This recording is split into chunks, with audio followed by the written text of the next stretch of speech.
Welcome to Engaging Leaders, a Leadership Maryland podcast brought to you by Beacon at Salisbury University and BFG Financial Advisors. Since 1992, Leadership Maryland has been connecting and empowering leaders through transformational experiences, dialogue, and education. Each month, we host candid conversations to promote positive outcomes in your organizations and communities. I'm your host, Eric Brotman, and I'm joined by my fantastic co-host, Eliot Pfanstiehl. Eliot, welcome. Thank you very much, Eric. Good to be with you. This should be fun. Our guest today needs no introduction in the Leadership Maryland family and no introduction in the city of Annapolis. But for those of you who don't know Sean Looney, he's the Vice President, State Government Affairs for Comcast NBCUniversal. He represents the company before state elected and appointed officials in Maryland and Delaware. He's worked in state and federal government affairs for more than 30 years at New Jersey Bell, Bell Atlantic, Verizon, and Comcast. He's, of course, a graduate of Leadership Maryland, class of 1996, which I'm sure he'll tell us was the best class ever. He did receive the Leadership Maryland Leader of the Year Award in 2003, and he served in leadership positions for numerous business and community organizations. He's an Annapolis resident with his wife and 2 kids. Sean, welcome to the show. Thank you. Honored to be here. This is, a Chinese proverb, I believe, was "May you live in interesting times." I think we've certainly lived that over the last year and a half, 2 years, and so I guess what I'd like to start with is what are the kinds of things that have changed in the last 18 months in terms of what leadership looks like or needs to be in order to be effective? Well, I think the biggest challenge for leadership is adaptability to the circumstances you're put upon. As I tell my kids, life is going to happen. It really matters what you do with what happens as far as succeeding or surviving. And I think we've seen that in the last 18 months. And we have this thirst for leadership, and I think that we are happy to see those people that have been willing and able to step up and be true leaders and try to get us through, probably the most challenging health crisis in our lifetimes. I have to tell you, Sean, as you probably know, when you were in the class in 1996, the one thing I could count on was that anytime anything got boring, you would stand up and go and lean against the back wall. It was sort of, I think, a quiet, silent protest against anything mundane. And from the back of the room, you seem to be able to see the whole landscape and carefully pick your targets. I really enjoyed you in that class, and I never thought I'd be talking to you this number of years later. You have gone on to be basically a man about Annapolis. You know everyone, and everyone seems to know you. You live there now, and you have worked there for a very long time. And you've seen an awful lot of state leaders and industry leaders as well. Is there something in particular that you can spot about a leader after all these years that just gives you a special knowledge about what they can do and how you can see to it that their talents are utilized? Yes, great question. And I've said this before publicly, the average leader will think they have all the answers. The outstanding leader will make sure that they're asking the right questions. And I think especially in these times and times to come, I think it is incumbent upon those who wish to be leaders to make sure that the right questions are being asked. And a lot of it is related to navigation. I do a lot of boating, and you can only figure out if you choose a destination to navigate to that destination, you can only figure out how to get there by knowing where you are. And if you don't know where you are, you're never going to figure out how to get to the destination from point A to point B. And I think much of the discussion still to be resolved over the last few months about a lot of things, about healthcare, about social justice, inherent inequities in society. We still need to keep asking the questions to make sure that we have a common understanding of where we are. Because if we can't agree on where we are right now, we're never going to be able to figure out how to get to wherever we want to arrive. So time and time again in Annapolis, on Capitol Hill in Washington, D.C., I've seen those outstanding leaders are the ones who are brave enough to ask the right questions, because sometimes people will react strongly to simply the asking of a question, and whether it's their biases, their fears, their ignorance. Sometimes people get offended or threatened by even the asking of a certain question, and I think that's one of the things that leaders have to continually do, and have the courage to say, this is an uncomfortable conversation, but we need to ask these questions to make sure we can agree where we are before we agree on where we want to go and how we want to get there. You mentioned the fact that people can be offended by questions, and Sean, now that it's my turn to ask a question, of course, I'm gonna try and offend you and see what happens, because I'm never afraid to ask those kinds of questions. Politics and religion are the two things that you don't bring to Thanksgiving dinner, right? Those are sort of the third rails, and yet you've been in government now for enough decades to have seen an awful lot. It strikes me, and the question here is, it strikes me that the relationship in government, probably more so on Capitol Hill than in Annapolis, but still pervasively, has grown more partisan and more toxic. Have you found that to be true from sort of inside the walls? And if so, is this something which we can over time hopefully reverse? Is there hope that we can find that common ground in various ways? It's funny because I get asked that quite a bit, and how do you possibly deal with the current? And it only shows its ugly face on certain issues. I mean, the vast majority of legislation in Annapolis, for example, passes with unanimous votes. Probably 90, don't hold me to this number, but at least 90%, maybe even 95% of all legislation passed in Annapolis passes with a unanimous vote on the floor of the chamber. And that's because it's been vetted by the committees and it's been amended to address any major concerns. The only time that you see a lot of discussion, debate, acrimony, contention is on those real big social issues where the two parties are apart. Just philosophically, they have different beliefs in how to deal with certain big social issues. So on those things, again, it goes back to my previous answer. I think that the only way we can remove that partisanship, philosophically, is to just get true leaders to say, let's keep asking the tough questions, and also have the dialogue. I mean, I told people after the election, 4 years ago, if you voted for President Trump, find someone who voted for Hillary Clinton and take them out to lunch and ask them why they voted for Hillary Clinton. And if you voted for Hillary Clinton, take someone out to lunch who voted for Donald Trump and ask them why, and at least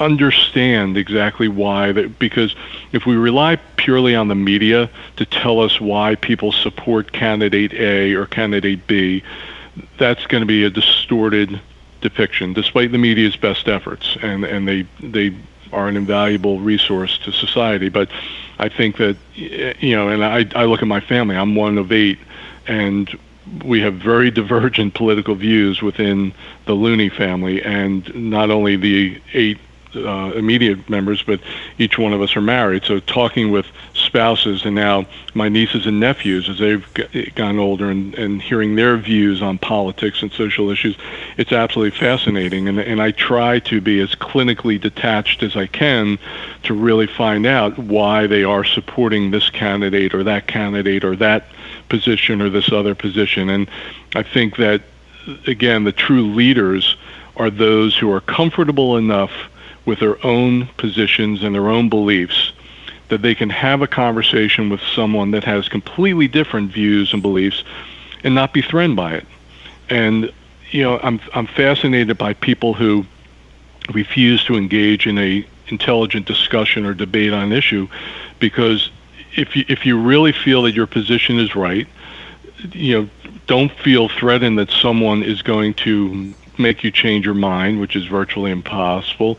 But also, take the chance and learn more about that other position. And if you do it correctly, I think it further refines your position so that you can understand what the other side thinks and believes. And, that's a big part of a lobbyist's job. And I do this all the time. When I meet with a legislator, I will say, and Senator, just so you know, here is what the other side is going to say about this issue, and here is why I disagree with them. But one of the requirements of this profession, either as a lobbyist or as I think a skilled politician, is to truly understand the other side's position on any issue, because you can't really defend and push your position unless you understand what the other side is going to react to or say about a certain issue. So in your work, and you talk to so many people about so many things, you must be sitting there, though, with your own set of clues or cues or indicators as to whether or not you think the individual you're listening to has a sense of integrity. And integrity isn't about just agreeing with you. In fact, it's not. It's often not about agreeing with you. But there's some other element to the development of integrity in a leader. How would you put that lesson to the people listening to this? Where do you find or create integrity? Well, the good news is I can say now, after more than 26 years in Annapolis, I think I just did my 26th session, I can count on one hand the number of times a legislator has looked me in the eye and has said, John, I'm going to vote for this bill because of this reason, and then they turned out voting against the bill. Or, yes, I like this amendment, and then they turn out to oppose the amendment in committee. So most of the time, and I think it's a matter of trust and credibility and respect that you build with people, they will tell me, like, Sean, I like you, I respect you, but on this issue, this piece of legislation, I don't agree with you. I don't agree with Comcast's position. I have to vote the way that you don't want me to vote. And I tell people, please tell me that, right? Because I'm paid to come up with plan A, plan B, plan C to deal with someone who is going to vote the way I don't want them to vote. It's very difficult to do this job if you're trying to count votes in a committee, for example, and that's the critical phase of any legislation in Annapolis, at least. If you want to stop a bill, you have to stop it in committee, and obviously if you want to pass a bill, you have to get it out of committee. So you have to count the votes and know how people are going to vote on it, but you have to know where the chairman is on a piece of legislation. So, that's the good news, that I think the vast majority of legislators in Annapolis have very high levels of integrity and have always been honest and forthright with me. And again, I think it's because, and this is where I've learned to respect the legislator, if they just say, hey, I'm not going to vote for this, vote for your position because I don't like Comcast, well, that to me is not a great reason. But, most of the time they will say, Sean, I don't agree with your position, Comcast's position on this issue. I'm going to vote this way, and here's why. And that helps me do my job, because then I go back to the folks at Comcast and say, listen, here is the feedback I'm getting from legislators. Here is why they are not comfortable with Comcast's position. Are there things we can do to address those concerns that these legislators have raised? And in many cases, Comcast, because they try to do the right thing, will say, they are really good points. Let's see if we can address those. And we've addressed them, and we've, things like on data privacy and things like that. We've been more transparent and more disclosure on our websites based upon concerns we've heard from legislators. For example, let's say, it's so hard to find this information about what Comcast is doing on data privacy on your website. So Comcast made a conscious effort to make that easier to find and much more, obvious as far as if you go to our website to find out how we treat customers' data. So things like that, I think, are, when the system works, is you have a respectful, healthy dialogue with an elected official. You discuss an issue. They raise concerns about what Comcast and or the industry might be doing, and then we try to adjust to that and address those concerns. So, Sean, we talked a lot about government and politics. Let's shift a little bit because you've also spent the last couple of decades in various ways in the media. And media has changed so much over the course of your career and mine. And it feels like now media is very easy to find an outlet in the media, whether mainstream or not, that's going to tell you what you want to hear. And as a result, I think it's more difficult than ever, and I'm speaking personally, I think it's more difficult than ever to get factual, objective reporting so that we can make our own decisions, having been informed about various things, unless we flip channels and watch the same perspective on different news outlets. How has that impacted not just your ability to do what you do in Annapolis, but in general, the way that news travels and the way that news is disseminated? How do you think that's changed the way that leaders have to approach what we all do in our own positions? Yeah, and that's been a disturbing trend in politics that is primarily at the federal level still. Thank heavens. It hasn't trickled down as much to the state level, although it sometimes rears its ugly head. So, and I think it goes back to the essence of leadership, in that, the average leader will tell people what they want to hear. The outstanding leader tells people what they need to hear. And that's why, it's almost, ironic / tragic that in this day and age, when an individual elected or appointed official from either party speaks against kind of the common philosophy of the party, it's major news, right? It's like, oh my gosh, they went against years of the party's philosophy on this one issue. So, and you're right, the media channels, I think, facilitate that because they just amplify that temptation for the average leader to tell people what they want to hear. So again, you'll see people, and it's not without consequence, and many times the leader of either party who chooses to tell people what they need to hear will suffer consequences. But that's what leadership is, and one of the most daunting aspects of the First Amendment discussion is, you have to remind people that the First Amendment gives you the right to say what you want, but it doesn't give you protection from consequences. So, we see that time and time again, is that people will either responsibly or irresponsibly say things, and then they expect to be, immune from any consequences, but that's not what the First Amendment said. Nathan Hale was hanged for things he said, and there was no protection for him, and it continues today. So I think that, and going to the answer I think for someone who wants to be well informed is to in fact try to watch all those different channels, and I do that as a regular habit. And my son, who tends to be very progressive, sometimes is upset when I'm watching a certain channel, and I'll tell him, like, Brendan, it's important for me, and it should be important to you, especially if you have these progressive values, to understand what the other side is saying about these issues, because that will hopefully help you better refine your position on those same issues.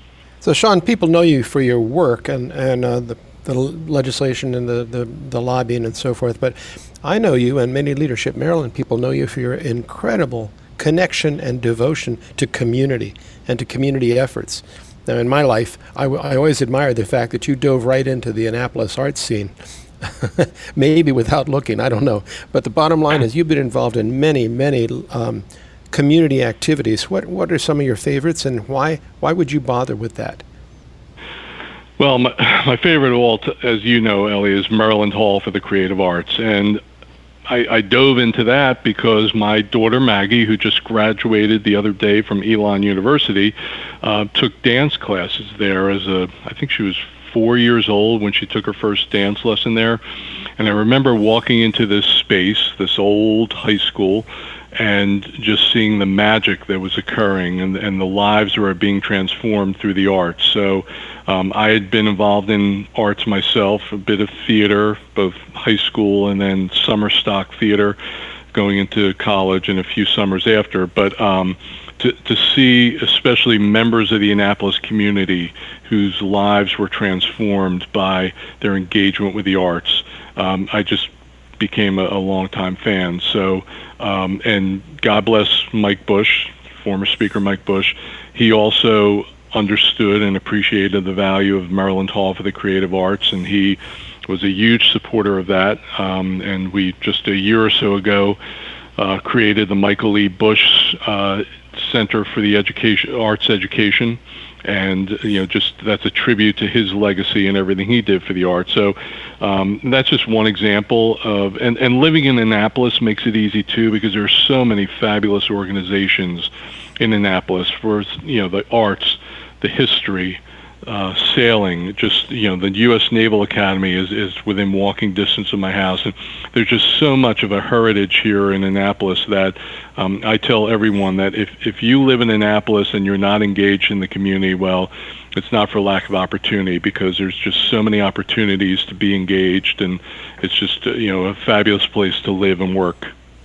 Sean, a little earlier, you mentioned that it's impossible to figure out how to navigate to where you're going until you know where you are. And I think that's prophetic. I think it's important to take inventory and stock in your life and figure out where you are, whether it's related to an issue or a journey, a trip, or just your lifetime. So if you're currently experiencing Sean Looney 1.0, what is Sean Looney 2.0 going to be? What is in your master plan, if you'd be willing to share it with us, in terms of the things that you're going to do in the next couple of years, maybe to make an impact clearly on the arts, on politics, on media, or on anything else that you're excited about? The most gratifying thing for me is to see people get fully engaged with the public policy process. And public policy is a broader term than legislation. It's not just what happens in Annapolis for 90 days. It's what happens in your community, in your town, in your city, in your state, in your county, in the country. And many of my colleagues kid me about how I urge people to get engaged, because the cynical view is, obviously, the less the public is engaged, the more effective lobbyists can be, and I don't believe that. I think that if you're an effective lobbyist, you're going to be one regardless of how much public engagement there is, and we need to have much more public engagement. So one of the things I try to do with a lot of nonprofits out there, arts and otherwise, is to speak to them and give them advice based upon my experiences on how to be better engaged in public policy. And I'll give you a great example. A few weeks ago, a neighbor of mine who's very involved in a historical home here in Annapolis was talking to me on the front porch about trying to get more, knowledge and awareness of this great resource in downtown Annapolis. So I asked him, I said, have you ever had the state senator from this area come to the house and take a tour? They said, no. I said, well, you have to do that. So I reached out to the state senator. She was more than happy to take this tour of this fabulous home. And at the end of the tour, I said to the person leading the tour, I said, well, do you have any capital projects coming up? This home must take a lot of money to maintain. They go, well, in fact, we are starting a 2-year project. We need about $250,000 to do these renovations. And she showed us what the renovations were going to be. And I looked at the state center. I said, well, it sounds to me like something that might be able to be done in the state budget. And we agreed, especially over 2 years, you do $125,000 a year. That's a relatively small amount of money in the overall state budget. And this state senator committed on that spot to say, yep, we'll get this. I'll put in the budget request, and we'll do everything we can to get you that money over the next 2 years so that you can complete this capital project. And the president of the home said, oh, well, that's great. If we can do that, we'll then do a fundraising drive to match that and raise another $250,000 in private contributions. So that to me are some of the more gratifying moments that really have nothing to do with my actual job, but it's using kind of my skill set and experience to say to others, this is what it takes. It means engagement with the person, face to face, have them come out, have them see what you do, where you do it, let them know what your needs are, and if they're a responsible leader, which the vast majority of them are, they can say, wow, this is great. I think this is, very good for the community, and I'm going to help you continue to do this great work in the community. So I'm going to continue to try to do that, to educate folks about the importance of being truly engaged. And I use that word engaged precisely. It's not involved. It's being engaged, and it takes time, and it takes work, and sometimes it's a full contact sport, so it's not for the weak of heart. But that's my goal, is to continue to educate people about the critical need to be actually engaged in public policy if you care about issues. If you don't care about issues, that's fine. Stay in your home. Just learn about public policy via TV remote. But I think if you're a responsible leader and you want to be engaged and come up with solutions and collaborate with others, then you have to make that commitment to be engaged and put the time and effort into it. I do want to admit that it was somewhere in my early days in Annapolis, and I'm sure you were in on the conversations, I learned the magic of the bond bill. A bond bill is not something most people know is available, but some people are extraordinarily good at leveraging them, and it's the closest thing I've met to relatively free money. So your work with that and leading nonprofits to those sources makes a huge difference. But I want to go another direction. I'm going to assume that some of the people listening to this podcast have an interest in Leadership Maryland.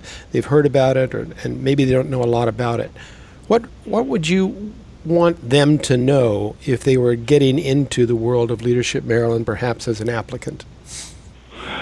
I think, to me, the most amazing thing about Leadership Maryland to this day, and I was one of the early classes, the class in '96. The first class was '93, so I was back there in the early days, and it may have been only the first or second year that you fully facilitated, Eliot, but the power of collaboration, and ultimately, I see it in my work that nothing gets done without collaboration. And my favorite story is I was involved with the Catholic Charities Dragon Boat races, which was this huge logistical undertaking that a class of '96 colleague of mine, Hal Smith, convinced me to help him with.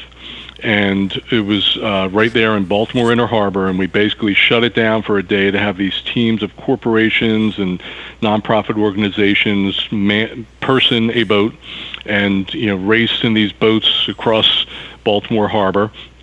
And you can imagine the amount of equipment, the paddles, the life jackets, the boats, etc. And we kind of used Rash Field as a staging area. And it was a couple of days before the event, as all this stuff is being delivered, I looked around and realized, wow, we have nowhere to put all this stuff and keep it secure in Rash Field in the middle of downtown Baltimore. So I called another classmate of mine from the class of '96, Gino Gemignani, who worked for a big Whiting Turner, big fabulous company, does so much in the community. Called him up and said, hey, Gino, I got a problem. I have all this equipment in here. I need a place to store it. Do you have any ideas? He goes, yeah. He goes, I can deliver a trailer to that location, and we'll put a lock on it, and you can just lock everything up, and then when the event's over, we'll come and we'll get the trailer. I said, that would be great. 2 hours later, as I'm standing there, this Whiting Turner truck comes up, drops off this trailer. The guy hands me the lock and the key. He goes, okay, we'll be back Monday morning to pick it up.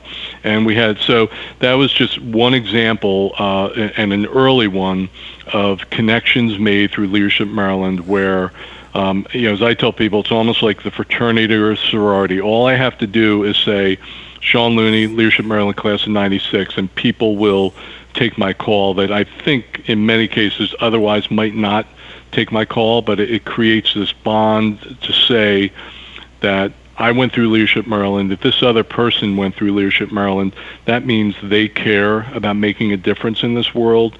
So we share that in common. So I'm going to see what they need. I'll work with them. I'll collaborate with them and see what we can do together. That's an awesome story. I love it. And I know there are dozens, if not hundreds, just like that over the years in every class and even across classes, of course.